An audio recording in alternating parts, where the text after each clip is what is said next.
Hey everyone, welcome to the session today. I'm so excited to be here with you and to be here with one of the gentlemen I've known for quite some time here in the space, Josh with the team at Criteria. We're going to be talking about one of the problems that I think every employer is worried about right now, which is candidate quality, looking at resumes as a declining indicator of proficiency and all those sorts of things. Josh, welcome. I'm so glad you're here with us. Thank you, Ben. Great to see you again and to be here with you. Yeah, we're going to have some fun today. Before we get into some of the good stuff we're talking about around some of the new data that we've been collecting together, would you take a minute and tell the audience more about who you are and what you do, please? Yeah, so my name is Josh Millet. I'm the CEO and co-founder of Criteria. Criteria is a talent success platform. So we help our customers make better talent decisions, primarily hiring decisions. So our platform includes a pretty comprehensive assessment portfolio, as well as AI-based interviewing tools and also post-hire development tools as well. Excellent. All right. So I've already sort of set the audience up. I've baited them with this, Josh, already, because you and I know this is a hot topic. So what we're seeing in the data, we're hearing this over and over, resumes are getting progressively worse. Companies are getting more of them at the same time, and they're not really good as a selection tool. And there's always been they've never been perfect, but at least we've been able to put up with it for a while, it feels like. And you and I were talking before we started recording about how this is an emerging problem that every company is struggling with because the quality issue is there. What's your take on that? What are you hearing? Yeah, I mean, I'm hearing and seeing that in basically virtually every customer conversation I have. A lot of frustration and shoulder shrugs these days in terms of how to deal with both the incredibly high volumes of resumes, but also the fact that a lot of them look perfect these days because they've all been put through ChatGPT or some kind of AI-based enhancement tool. And so there's really a frustration of, like, as you mentioned, there's long been a recognition of sort of the one-dimensionality, I think, of resumes and the fact that they don't always contain the strongest signals. But I think we're seeing an inflection point where people are like, kind of, what do we do with this? What should we even be using them at all? The joke around Criteria, Ben, is that I've been saying that resumes are dead for 20 years and I might finally be onto something. But I do think we've seen that this progression, the first stage of it maybe was pre-AI, when skills-based hiring, the whole movement was sort of a recognition that, wait a minute, these tools are a little bit limited in terms of the signals they provide. But now with everyone using resume enhancement, on one level, hey, that should be good for candidates, right? There's these tools that are ubiquitous and free, or mostly free most of the time. And yet it becomes harder and harder to compete because everyone else is using them. And then from the employer's perspective, at the same time, you have and I think we're earlier in this wave actually versus resume enhancement. You're having folks starting to use these like agentic auto apply tools, like find me sales jobs that look like this. Yes. And that's creating, again, that's good on one level for the candidate, but for the employer, what you're stuck with is this massive pool of resumes that are increasingly undifferentiated. And that's sort of where the frustration comes, is there's just so much noise and so little signal there.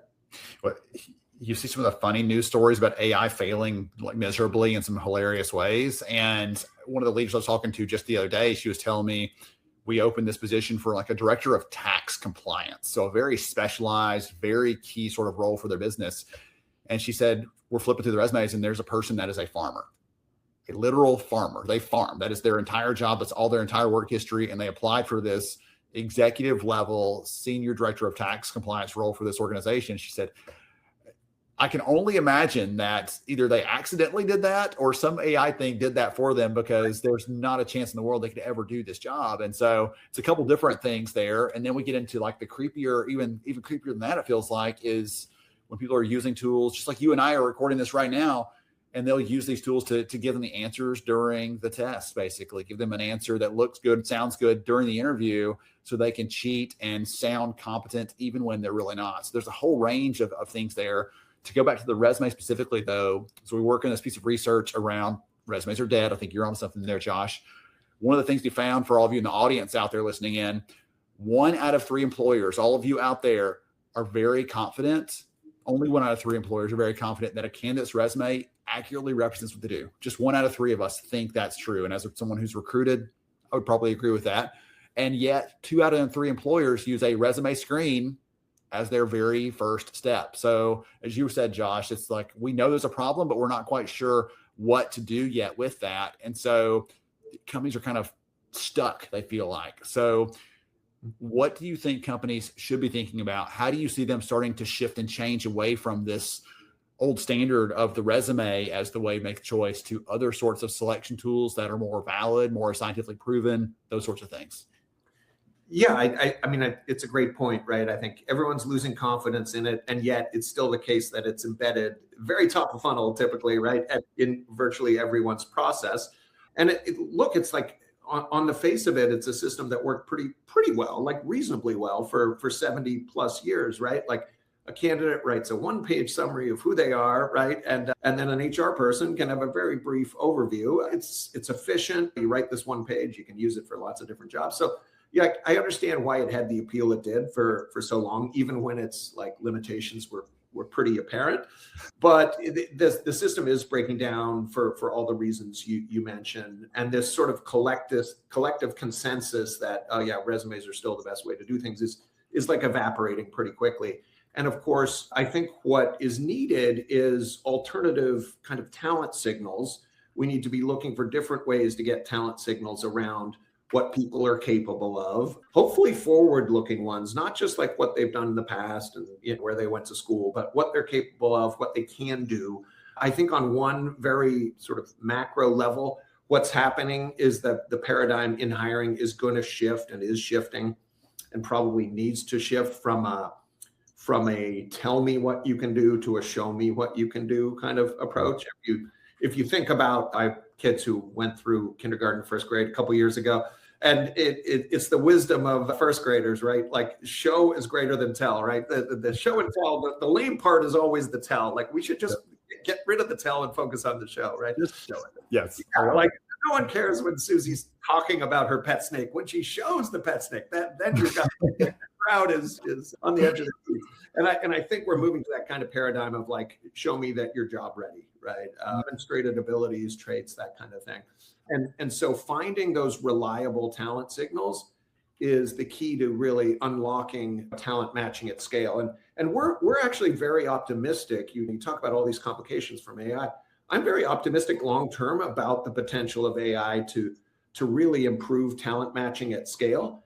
But we've got to train it on the right stuff. And like anything, it's a garbage in, garbage out scenario. If you don't put good data in that predicts stuff, then you're just going to be scaling bad habits. And so that's what I feel like needs to happen for us to get there, is to use better talent signals. And obviously I'm a little biased, but I think that's where criteria can help. Well, I would agree though, but you look at any of the science, the actual data on this over the last 50 years, and unstructured casual interviewing, not a great predictor of who's going to be a good fit, right? It predicts whether I like you or not, basically, but that's all it predicts based on how that conversation goes. Yeah. Using someone's GPA, not a great fit. I saw a piece posted the other day from an association of higher education, like an association around that, and they're saying we're hearing from more employers who are using GPA, and I'm like, no, come on, we need something better. But they're in this time where they're struggling with signals. So Josh, they're like, I'll cling to anything. If you're drowning, anything looks like it's going to save you, they're going to grab those things. Yeah. Part of the conversation just this week at an event I was at, we had a roundtable of different CHROs, and we were supposed to be talking about like the agentic workforce and all those very technical things. Right. We spent the first 10, 20 minutes, Josh, talking about how early career talent doesn't have the human skills, like the social skills that they really need. And if those companies had a way to find those people, they would hire them like that and teach them everything else they need to know technically, but they need those people that have the skills to interact with others. Yeah. Are you hearing from employers that are looking for those kinds of things too, around like, again, not just can you do the technical parts of it, but how do you do them? What does it feel like? What's the interaction look like? Like some of those sorts of things? Yeah, I mean, I completely agree. I think criteria, we talk about this concept of work 4.0, right? Which is how AI is going to impact workforce organization and the way that organizations sort of divide up work. And you think about the parts of a person's job that may increasingly be augmented by AI, and so what remains, what's the essentially human element that will always be there? And for me, I keep coming back to like the durable skills. Some people call them soft skills. I don't like that term because it's very demeaning. It's actually the most important skills. It's always been the most important skills. But especially in the age of AI, it's like you think about all the parts of the job description of a salesperson, for example. You need to have these 10 things or competencies. And some of those will stay in that role. Others will fall by the wayside because they can be done by AI. And then a new set of capabilities, maybe specifically around interacting with agentic approaches, are going to come to the fore. And I think what's core and what remains is those durable, AKA soft skills, things like critical thinking, problem solving, emotional intelligence, right? The ability to manage and interact with other humans, judgment. I think those are increasingly going to come to the fore as the must-haves across a lot of different job families. And see, going back to the very first part of our conversation on that, the resume doesn't convey those things you just mentioned very well. That's I right. can say I'm adaptable. I can say I have critical thinking skills. I can say lots of things on a resume, but that either comes true or falls apart, right? As you start to pressure test that. And it's really hard to do that when you are looking at this giant stack of resumes to get through that. So let's talk about some of the practical parts that don't matter, if you don't mind, because I think you have this really interesting seat where you're seeing companies that are at the forefront of, let's rethink this whole screening thing. Let's figure out a better way to do this. So do you have any examples that you could share of like jobs that they're trying to hire for and the way they've changed it up away from the resume, or specific types of approaches that other companies out there listening right now might hear themselves or see themselves in those examples and be like, we have that same kind of problem. Anything to share there?